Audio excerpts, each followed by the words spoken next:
Terrebonne Parish, the second largest parish in Louisiana, is located near the foot of Louisiana's Butte, just a short drive from New Orleans. For me, Terrebonne Parish will always be home. The food here is great, the people here are great, the culture here is great, the atmosphere is great. I wouldn't want to live anywhere else. The parish, like the state of Louisiana, has a long history of racial discrimination against African American people. I'm from Terrebonne Parish. I was one of the ones to help integrate the school system here in Terrebonne Parish. I have dealt with racism here in Terrebonne Parish all my life. In 1965, Congress passed the Voting Rights Act, a landmark piece of civil rights legislation that was meant to expand access to the political process for people of color. My Terrebonne Parish is a lot different from my parents' Terrebonne Parish. They were out there in the boycotts, they were out there in the marches, they experienced the physical brutality. The Voting Rights Act was enacted in 1965, and just 3 short years later, Louisiana adopted at-large voting for the Terrebonne Parish Court. As long as you reside in the parish and you've been an attorney for 8 years, you can run.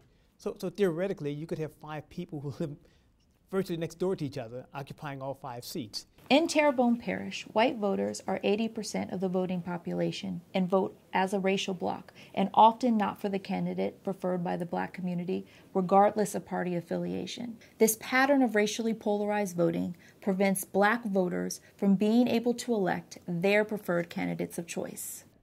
They don't think this is necessary. They think that, the quote-unquote right black candidate can get elected. One of the sitting district judges by the name of Judge Timothy Ellender, for Halloween, he went to a party dressed in blackface, afro wig, and a prison jumpsuit on. And his wife went along with him as a police officer. This is an indication to you that Judge Ellender believes that all black people are criminals. Racism and discrimination to this parish is okay.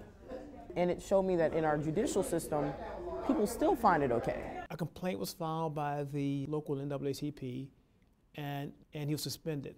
After doing something so distasteful to this whole community, he was able to go back in office.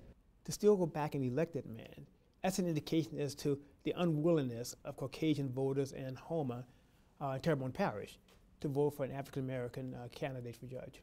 In 2014, the NAACP Legal Defense Fund filed a lawsuit under the Voting Rights Act and the U.S. Constitution against Louisiana officials challenging the at-large electoral method in Terrebonne Parish. We want to go from at-large voting to district voting.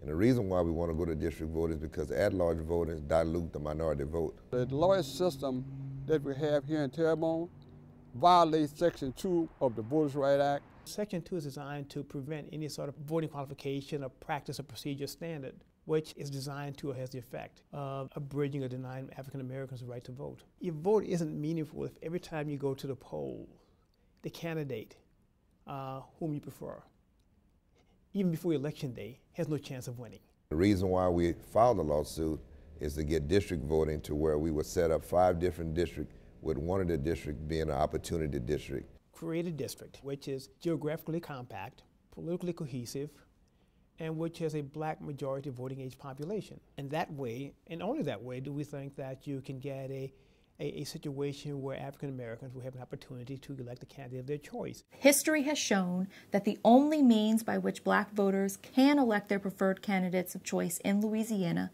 is through majority black districts like the one we seek to create through this lawsuit. After black voters filed this federal lawsuit, a black judge ran and won an uncontested election to an open seat on that parish court. That black judge is the only black candidate of nearly 7,000 candidates in Louisiana since 1990 to run in an uncontested election for an open seat on a judicial body in a majority white jurisdiction. That special circumstance the Supreme Court has recognized does not negate the need for the systemic change that plaintiffs seek through this federal lawsuit. The people here in Terrebonne Parish are very excited to have the NAACP Legal Defense Fund handling our case. The fight is worth fighting for because it creates an opportunity not just for the past generation, not for the present generation, but most importantly for the future generation.